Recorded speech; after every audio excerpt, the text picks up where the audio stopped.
we are here in Stamford. Full first floor remodel, a brand new kitchen. And I do know, because I've seen the plans, we're doing some pretty cool stuff. This used to be a wall. That's gone. And we built another wall. But there's a method to the madness. Stephanie with Sponzo Interiors is doing the design. This actually is going to have an arch here to bring some detail.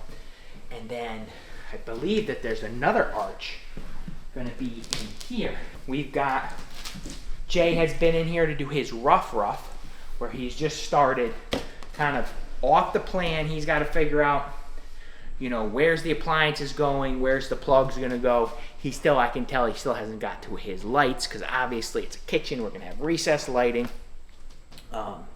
But he's kind of got his head wrapped around it. We can see he's put a couple boxes where they're going to go, and he still has to run some wire. And this is the way to do it, guys. You're going to do the remodel, get everything out of the house. Let's do the whole first floor where it's all connected, and when you walk in, it's beautiful. This whole area is being reconfigured. We've adjusted the entrance. We've pulled up all the floor. So now we have the big great room here, a good big family room, living room. All new flooring, all new paint. And that's obviously going back into the kitchen, and it's gonna be, you know, you're gonna just feel like this whole first floor is brand new and been remodeled. It looks good. In here, we still have to get our plumbing roughs done. And the plumbing roughs have to get inspected. Along with, once Jay finishes his electrical, it needs to be inspected. So we could already be on the docket for inspections, but we're in Stamford right now, guys, and a big part of working with the town is time. We're in the busy season. So we can go and pre-plan and be weeks out and say, hey, we need a rough inspection, and they're like, hey, we're 3 weeks out. So we really, the logistics of all this, we want to do work where we can that's not getting inspected, just to keep the job on our overall budget of time and schedule. And then they're also going to check this beam. Now, when we take a wall down, we have to size this to the right size to hold the second floor. Obviously, this has to be much bigger if there is a second floor, and there's called the live load above that. So the live load is going to be people and contents. So this gets bigger. Obviously, if this was just the ceiling, then it would just be a regular load and it would be calculated. So how do we calculate this? Well, we're going to look at the floor plan. We're going to measure what we have for floor joists above, along with the span here and the span there, okay? Then we're going to give those measurements to the lumber company that is going to, based off of the beam manufacturer calculation, it's going to size this. It's going to say how many, what's the height, and how it's put together. So, meaning, how is it nailed? What's the nail pattern? So we can see we've got a certain bolt, and it's going to be at certain increments. So that's going to come from the lumber yard. We still have to give them the floor plan. When we take this load, the load is coming across on both sides, and then it's hitting where we say we're bringing the load down to the actual ground, and continue them into the basement. So let's go in the basement and let's see that.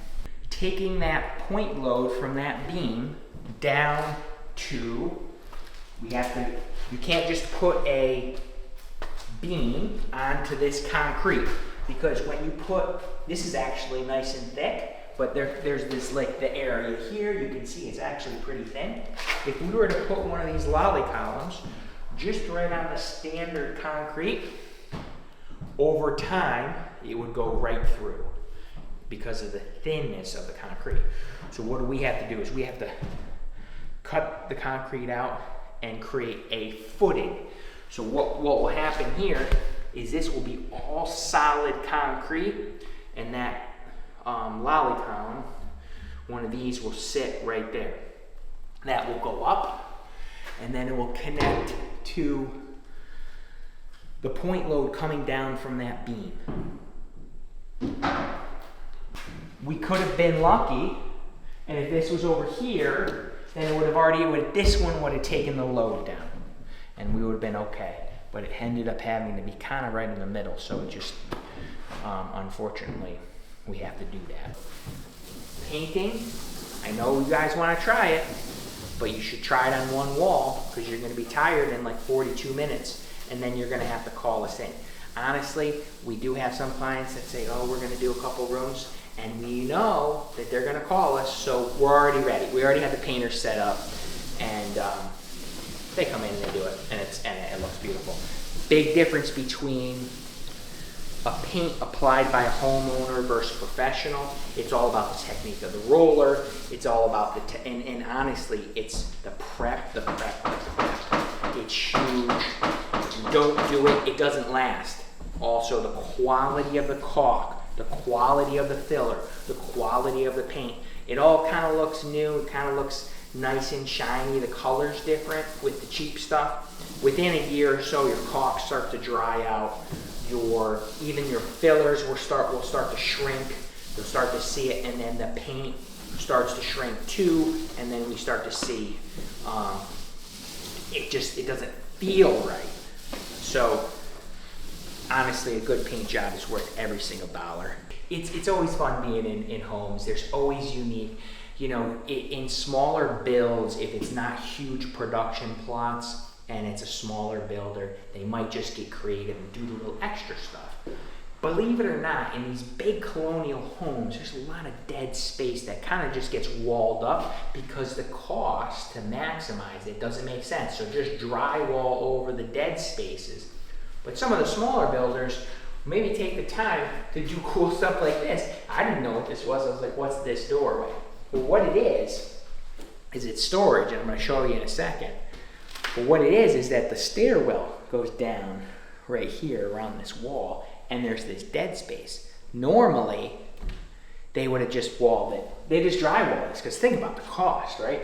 They have to frame this in, then they have to make this door, because this is like it's a custom made door, and then they got to trim it out, and then they have to drywall the inside.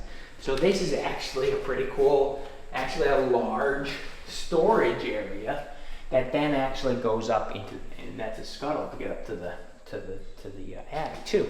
So great for storage. Like, think about something like this in your home.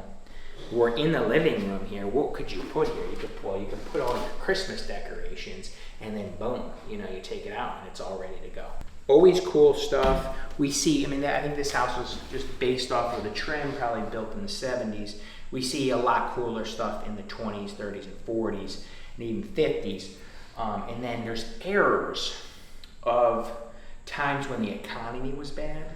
The 90s was a perfect example. We built really cheap. We put in carpet. We put in plastic fixtures. It was those McMansion where it was just like fiberglass surround showers, and it was because of the economy and things were expensive. So there's each decade. In the 50s, we built to the 10s. It's those beautiful pink bathroom tiles that are still in better shape today than what we're doing new 2 years ago. So all these little details are going to affect the project. We can't leave it, and sometimes the client doesn't want to, do the proper upgrades. So we're always in this kind of spot. We have a patch here. We've got a patch down here. Well, what happened? It's a telltale sign that there was probably some good settling cracks that came up this way like that on all four corners. One reason could just simply be when we do new construction, and you have your header, which is large pieces of wood across. If they go in wet and it dries over the next 6 months, after the drywall's been installed, it continues to dry and it settles and it cracks out. That's going to be and it never got fixed. The builder wasn't called to come back in and fix it. Or it could have just been, this was undersized and it's settled over years and years and years and cracked out. This place could have been painted multiple times, and those cracks were just filled with caulk. That's the difference between a good painter and bad painter.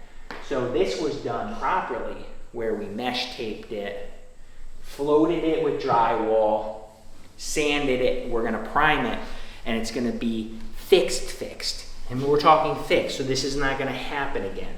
So it's a big difference, guys. Now, the problem is when you switched flooring, you have to understand what your subfloor is.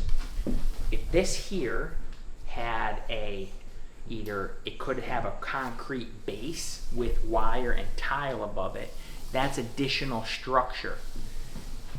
We have this great, standard 2 1/4 hardwood flooring going here. There's structure to this, right? So there's a structural integrity to this floor, so it can go over that thinner 5/8 and still feel good. Homeowner brings in a contractor that doesn't understand all these, the engineering side of things. What do? They take the existing floor out and they put a luxury vinyl over this. What ends up happening is there's so much sponge to this, and I can really feel it, and you probably might even be able to hear it. That was cracking right there. You're putting luxury vinyl over this. There's too much give in this floor. What ends up happening is now your joints in the luxury vinyl start moving up and down that seal, because it's just a friction seal, right? That moves around too many times and then it starts to pop. It starts to separate, because when you step down here and it pushes it down, it's starting to pull the floor apart.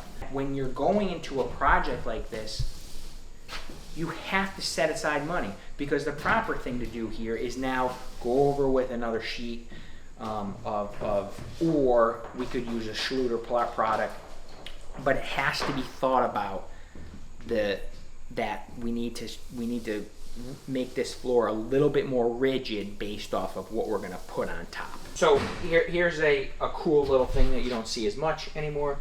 An old electric heater was on the wall. When we came to demo, the electrician had gotten here to kind of take that out. Obviously the power's cut to that, but they're leaving that there for Jay to come in and he'll disconnect it and pull it back. This was cool back then, and that's what's really fun about different eras of house. We come in and look at it and we're like, oh, look at this thing, we got to get rid of it. But back in the 70s, this was the coolest thing, and people were showing it off to their friends. I mean, and it just, it looks like it's it belongs to the junkyard. What's in the wall? Now, we could try to figure out where the bathrooms are and look downstairs, but a lot of times when we're in the design phase and we're just trying to price it out for the client, we're not able to see everything. And this obviously right here is a drain pipe for the upstairs bathroom. The biggest problem with this right here is this, if we want to take this wall down, this is right in the middle. We'd have to open all of this up, and it could be $5,000-$6,000 just to get this to an outside wall or back, or we might have to leave a column somewhere. So sometimes we can have the full plans of everything and it's perfect, and we open this up and we missed it. We tried everything we could, and this opened up, and now we say, what do we have to do? That's the key thing. We bring the plumbers in and we say, what can we do? Bring the designer in and we say, well, we've got all this plumbing. What do we do? Typical, 60s, 70s home, you're going to see copper. 50s to the early 70s is usually copper. Then we started doing ABS, which is the black pipe, and then we turned to more straight PVC, which is what you see now. It's the white pipe, and then PEX, all plastic. I don't know, guys. Plastic? Who knows? We shouldn't be drinking out of plastic water bottles, but our whole houses have water pipes that are all plastic. So who knows? Emotionally, it is going to be taxing. You're going to have so much decisions to make, and there's always going to be stuff like this when we want to open up a wall. Always. It's not if something goes wrong, it's how many things are going to go wrong and how much is it going to cost to get past all of it. And if you're not ready for it, don't do it. Just move or leave it. Don't do it because you're having a bad day. Do it because you're ready for the adventure, the journey. We are going to literally dismantle your home with no idea what's in the walls and try to put it back together with trying to marry up all different types of building materials that are all over the different decades.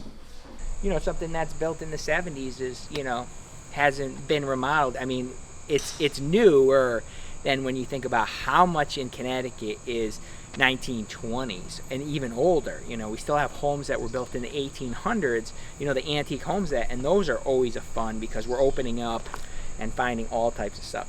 In here, nothing that surprised us. It hadn't been renovated too many times, so it was all pretty, standard from the original. Beautiful. It's gonna be a beautiful kitchen, all completely done, all new flooring and paint, and then it's done. It's gonna be done for another 25-30 years, and by then they'll have moved on. So we're always happy to be a part of this kind of stuff. Getting those older homes back to feeling beautiful again.